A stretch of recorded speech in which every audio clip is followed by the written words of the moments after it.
Hello, this will be a demonstration of proposition 3 from book 7 of Euclid's Elements, which requires us to find the greatest common measure of three numbers which are not co-prime to one another. What we're of course given is three numbers, A, B, and C, which are not co-prime to each other. And the task at hand before us is to find their greatest common measure, which again can also be their greatest common denominator. We're going to begin by taking the greatest common measure of A and B. We're going to call this D. We can do this by the previous proposition 7.2. So we're going to say that the number D is the greatest common measure of the numbers A and B. Now, it is either the case that the number D measures the number C or it does not. In the first case, if the number D measures the number C, it's obviously a common measure to all three of the given numbers, right? Because we made the number D such that it is a common measure of A and B, and if it measures C, it's a common measure of all three of them. Now, I say that it's the greatest common measure of A, B, and C, for if this is not the case, then there will be some other number E, which is the greatest common measure of the numbers A, B, and C, and is also greater than the number D.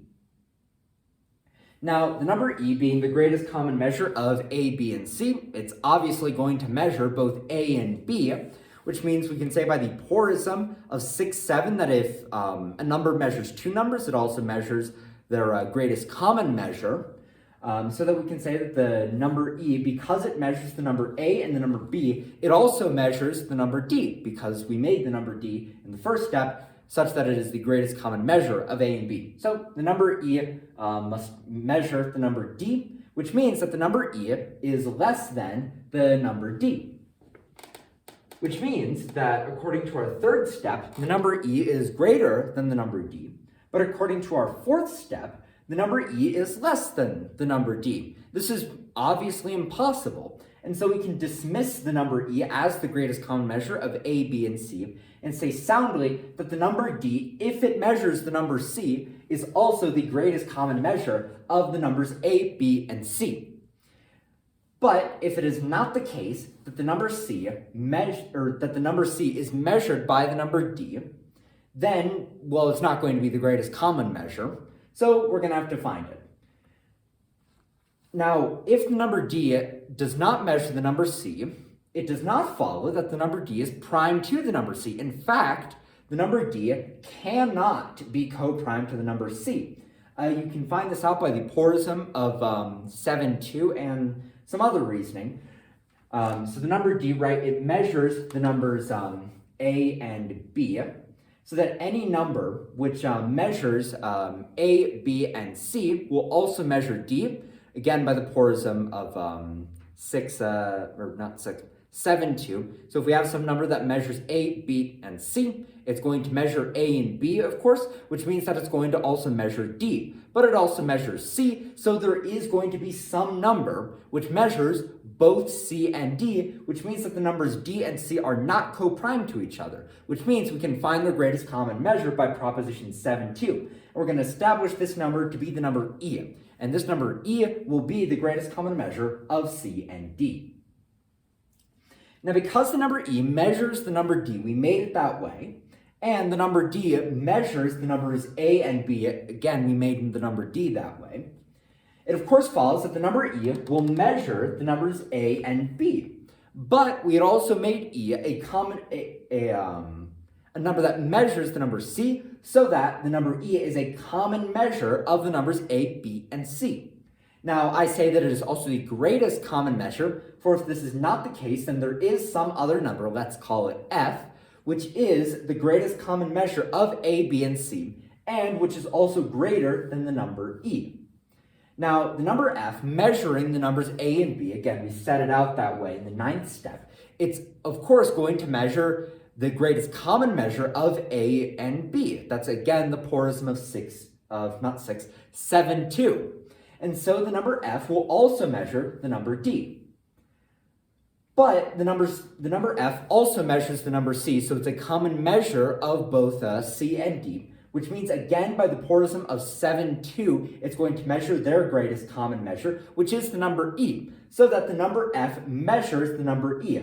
Now, the number f measuring the number e, it of course follows that the number f is less than the number e, which means that this number f is greater than the number e by the 9th step, but is also less than the number e by the 11th step. This is manifestly absurd, and so we can say that the number f is not the greatest common measure of a, b, and c. And similarly, we can prove this with any other number that is not the number e, so that we can safely say that the number e is the greatest common measure of a, b, and c. And this is precisely what we set out to find. We set out to find the greatest common measure of a, b, and c, and we have thus found it. Either d if the number d measures c, or e if the number d does not measure c, which means we are done with the proposition, therefore, etc. q, e, d. Few things to note about this proposition.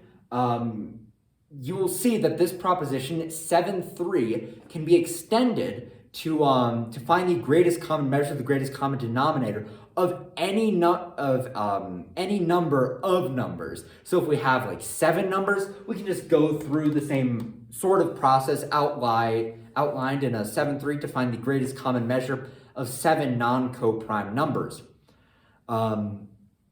Second, like the previous propositions, this one's a little tough to understand without an example, so I'm going to go through one.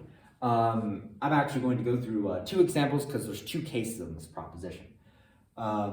So let's take 3 numbers. We'll say it's 72, 84, and 108. And these are obviously not co-prime to each other because they're all even, so they're all divisible by 2. They're not co-prime to each other, so it is possible to find some greatest common measure of them. We're going to begin by taking the greatest common measure of 72 and 84, which I'm just going to tell you right now, the greatest common measure of 72 and 84 equals 12. Now, does 12 measure 108? It in fact does. 12 times 9 equals 108, which means that 12 measures 108. And so we've found our greatest common measure of 72, 84, and 108. This is the number 12. But this is not, of course, going to be the case. So let's deal with another set of numbers. Let's deal with 84, 108, and, what's another one? Let's actually do this. We'll deal with 72, 84, and 128. Now again, these are obviously not co-prime to each other. They are all even, so it's possible to find their greatest common measure. We're going to begin again by taking the greatest common measure of our first 2 numbers, 72 and 84. And this is going to be the number 12. Now 12 does not measure the number 128, which means that, we have to find their greatest common measure, and we can do this by antinaresis. I'm not just going to tell you what it is, we're going to go through it. Okay, 128 minus 12. Now, you write from the outset that 12 is going to go into 128 an awful lot amount of times, 10 to be exact, right? Because 128 is just 120, which is a multiple of 12 plus 8. So this process of continuous subtraction by 12 is going to eventually leave us with 8. Now 8 is less than 12, so we're going to restart the process. We're going to do 12 minus 8. We're going to end up at 4. Now 4 does measure 8, so we're going to stop the process here, we're going to stop the process here at the number 4, and 4 is provably the greatest common measure of 72, 84, and 128. So given any 3 numbers, given any 3 non-coprime numbers, we can find their greatest common measure by going through proposition VII.3. This is obviously a very useful thing to be able to do. That's all I have to say about this proposition, so I'll end the video here and move on to VII.4.